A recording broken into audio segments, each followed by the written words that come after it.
Morning, gang. I hope we're good. Obviously, 3:25 and I'm making bagels and smoothies.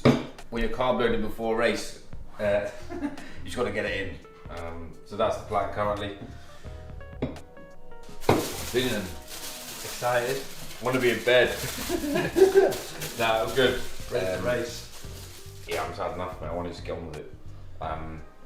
Only thing with travel, especially different with racing, is obviously nutrition-wise. We're trying to hit 1,000 grams of carbs, so we're carb loaded today. So that's why we stood around a toaster, jamming food at 3:30, and taking it with us. Not that there's not going to be any food in Copenhagen, but we need to get a lot. I mean, we're having 10 bagels and 2 boxes of cereal plus dinners. So it's trying to get that whilst moving and traveling is going to be. That's just a challenge, I suppose. The eating challenge. Why are you doing an Ironman? Challenge. Something that's very much out of my comfort zone. Something that I've always said that I would do and never done. Not because I've wanted to do it and never had the opportunity. And then just through life events and what we've done so far in relation to what I've done in my previous, it was just something that was very much out of my comfort zone and I wanted to explore that. So guys that are part of the team, obviously we've got myself, Will Foden, if you guys don't know. We've obviously got Brad Foster, who's been with me for a very long period of time. Craig Bailey, part of the crew. And obviously the Rolls Royce of the Stay Strong Collective, Mark Foster, Brad's dad. All of us are doing the Ironman. We've just got my wife Rach, Gemma Foster, Ellen, and then Paula. Brad's done this before. Last year, obviously I coached Brad from a S&C standpoint. So this is Ironman number 4 for me. I'm also doing it obviously alongside Dad, which is his first one. Trying to gain entry into the Worlds. We went last year to Utah, trying to get to that island of Hawaii to race on Kona. Well, I'm doing an Ironman because I followed my son whilst he's been doing his Ironman. When they announced the participants of that Ironman in Utah, they announced the age of the oldest guy there that was 76. And I thought, hang on a minute, Mark, I've done a bit of sport all my life. I've taught rowing, I've been rowing, and I thought, no, let's have a go at this sport, see how we get on with it. My time, me personally, I'm trying to go sub 12 hours. We chose Copenhagen. One of the reasons was 1, easy destination to get to. 2, it's nice and flat for someone who's been fresh to an Ironman. From a speed standpoint, it's more a case of how much of a gas tank you have compared to if you go and do it in Wales or do it in somewhere. I think Vici was saying that it's very hilly. That on a TT bike does not sound like fun to me. Currently, pretending that all of us are helping getting the bikes done, but currently Brad is doing every single bike and we are standing there doing what we can. These lot know how to ride and they just don't know how to take them apart and put them back together yet. Hopefully they know how to change an inner tube on the course, if they're unlucky enough to get a flat. That's that one done, pretty much. 1 down, 3 to go. So being part of the Stay Strong Collective for me, the huge element is any training I was doing before under a coach, they had sort of no previous S&C. Strength and conditioning element to the training, which I feel has just been imperative to my training and especially, and Will's depth of knowledge into nutrition and endurance training has obviously helped me get to the Worlds last year and hopefully again in the future. I'll explain this to people who are fresh to an Ironman competition. This is a time trial bike, a TT bike. The main difference about it is the geometry, which is the posh term of your positioning. It uses more hamstring and glute because you're in more of a forward position. You'll see in all the videos of Ironman, they're sat on the TT bars. I've had this bike, it's all been spec'd out for perfect position. Guys, I've had a major knee injury, had my leg snapped in half. I don't use my hamstring very well on my left leg, so I had to have it a little bit higher than usual to make sure that it didn't kick out. A couple of things that have happened with the bike. Those who know me, I had a crash not long ago, so I'm not gonna lie, I'm not actually that confident on TT bars as much, and more focused on finishing the race. So I'll probably spend most of the time on the normal handlebars just because I'm actually faster doing it that way. Also had a problem with my back wheel, but so luckily Brad came to the rescue and got me another. These are carbon wheels. They've got like a bearing in the middle of them, which is very specific to the model. Mine went and we had like 3 days to find a new one, but luckily I've got Brad's wheel on and I've got a disc wheel on the back that I don't use just because again it moves around if it's windy. He's way more versatile, so he's using that. Main thing about it is a TT bike actually makes you faster just because of positioning. So it's the reason why I haven't used a road bike in the Chase the Sun race and in our half Ironman simulation. I use this. All went well, but I rode in obviously riding in a tri-suit less cushion, a lot more sore, but you just got to get used to it. For those who are doing an Ironman, who are thinking about doing an Ironman, or first getting into endurance, this is a whole different ball game. So yes, you get a lot more speed, but just be prepared for, as I said, my first time I went out on it, I actually came off purely because I didn't understand the dynamics of the bike and I wasn't used to it. So just take your time with it. Because once you've got it, it's absolutely rapid, but until you've got it, just take your time and get used to it. So yeah, that's the bike all built up. We just got to put, we've got some storage going on the front and on the back, and that's about it. And then we obviously locked and loaded, ready to ride. So to take an Ironman, the main thing is about training your brain.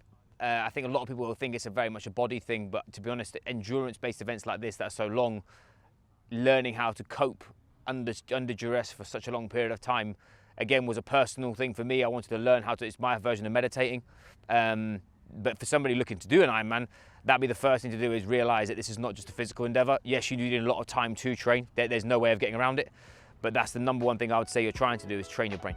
On operation, bikes and food, that's what we need to be doing, is getting, as I said, I've got 800 grams of carbs to go, Bradley, so you better start eating.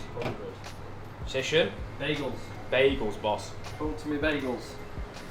Right, so obviously, as I mentioned a fair bit of the time, we've got to hit around 1,000 grams of carbs for the next 2 days. You can't just come in and chopping European pastries, even though you'd like to. And the main thing about it is we're trying to stay away. We're all trying to stay away from as much fat as possible, just because you're trying to get as much carbs in. So just got some basics, things that sort of help you cheat and get good on a carb load. Bananas, obviously. Juice is a great one. It's really good as well for fructose and glucose if you want to know the details of that. Jam, honey. We've got some eggs. You've got to have some normal food. You can't just be eating tat all the time. Here, bagels, cereal, yogurt. Got some a wrap. We've also got bagels, more bagels and more bagels. Sorry, malt loaf, and then out for dinner later. It's going to be, we're going for Italian off the top of my head, so we'll be aiming for obviously standard stuff, stereotype stuff, pastas and what have you. But yeah, you have to sort of really focus to hit 1,000 grams of carbs. It's not that easy, and yeah, as well as that, not just having icing or just drinking sugar. So that's the. We also, the key is Rice Krispie squares, Brad's favourite. We've got those in, so yeah, you've got to get it in as much as you can. So that's the ambition right now. Between now and obviously pulling fibre down, that's another one that people forget, is if you have lots of stuff with lots of fibre in, get to race day, you might cheat yourself, which you don't want to be doing. So that's the plan. So yeah, get it in you, and also enough caffeine to light you up as well. That's what we're doing. Just about to go on a test ride. So now we've made the bikes, just making sure that Brad hasn't sabotaged us so we will lose. Now just making sure everything works right. You know, it's like you can go to the Expo tomorrow, and if there is any problems or anything we need to sort of tinker with, we've got some time to do so. Just have a cheeky, easy half an hour, nothing hard, just get used to it. The only thing that I've done is I've obviously forgotten my riding gear. I've only got running gear, so I'm now cycling in running shorts. So awesome, yeah, brilliant. Adapt and overcome on that rubbish, but yeah, get on with it, and we'll move from there. The biggest challenge for me was the actual time element. Obviously, I'm trying to run a business. I'm trying to be a good husband. I've got lots of personal things going on in the background, and I've got to train twice a day. And training is not necessarily 45-minute sessions like usual in the gym. They can last from 60 to 90 minutes, and that takes a lot of my day out. So it's just about structure, planning, and actually getting them done was actually part of the challenge, as well as trying to be adaptable in circumstances where I couldn't sort of foresee. We're literally about to go down to the athlete village, get registered, sort of know where we're going to get have a look around. There's loads of, there's an expo there too. The railer on where my chain lines on my bike, I can cycle it, but it needs a little bit of work. And even Brad's not a bike mechanic. He's done his very best, but that thing's a spaceship. So I'm going to go to there's a load of mechanics there, so I'm going to take my bike there, just get it looked over, just to make sure that it's all safe and all that kind of, and make sure that it performs at its best. Yesterday we couldn't really open up because in Copenhagen, obviously the bike lanes are full. Here, bike's one of the most dominant modes of transport. It's really difficult to open up and really feel the bike. So yeah, I want to just make sure that I'm okay. Come back, put all our kit in, because we've got to put our stuff into our bags, get ready for transition, and then we'll go back to the village, drop it all off, drop the bike off, rack it up, and then lock and load, and we're done. Oh, yes. Massage time. How are we feeling, lads? Excited. Pre-race nerves are setting a little bit now. Yeah. Very full of carbs already. Long way to go though. But yeah, very excited to get going now. Very excited to start racing. Some CO2 canisters for quick inflation if we get a flat on the bike. And then just some salt tablets. Stick in the pocket from the run just to keep the electrolytes up. I'm aiming to go sub 11 hours, not what I've done before. My fastest one so far has been 11 hours, 25 minutes. I want to get, if I can get below 10.5 hours, that'll be a brilliant race day for me tomorrow. But yeah, sub 11, that's the goal, keeping it realistic. And then it's all just down to the weather conditions from that. I did a half Ironman back in June and I really struggled with my run. And I sat down with Will and I said, look, Will, you know, how can I do things better? And he's given me a really good program that's really strengthened my legs and made me a much better runner. That's my weakest part of the event. It's the bit I'm probably most apprehensive about tomorrow. But yeah, looking forward to it. Training Brad and Mark has always been a pleasure.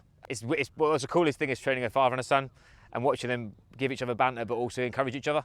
And also something like this, because it's such a high volume of training, that's sort of what is the hardest piece of the puzzle for everybody, is actually getting that in. So yeah, that's been the best bit. Just registered, just picking what times are coming out of the water as well. So I've gone green. I've gone for the faster colour for me because I want them to drag me forward. I know I can get it in the 120 mark, but if someone dragging me forward, the ambition is that means I can chase them. It just means, especially it's my weakest leg, so that's been the ambition. But yeah, locked and loaded, all registered, ready to go. Bags are pretty good actually, to be fair.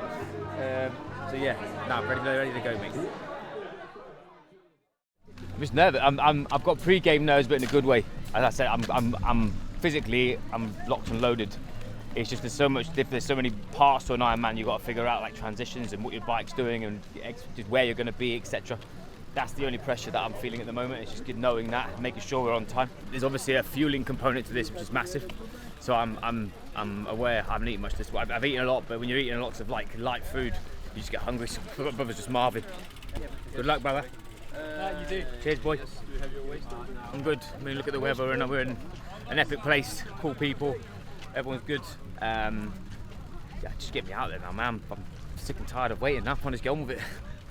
My strength is my stubbornness. I'm extremely stubborn and I won't quit. But I think that's the main thing. I'm extremely powerful on the bike if I want to be, and running I'm actually quite strong too. My nemesis is definitely the swim, only because it's a long place and I swim like a fridge. But the last couple of times I've swam, really developed technique, and also I did really well last time from a personal standpoint. Ambition, head down, get what I can done, and then move from there. We've just literally gone through the transition stations, put our bike in.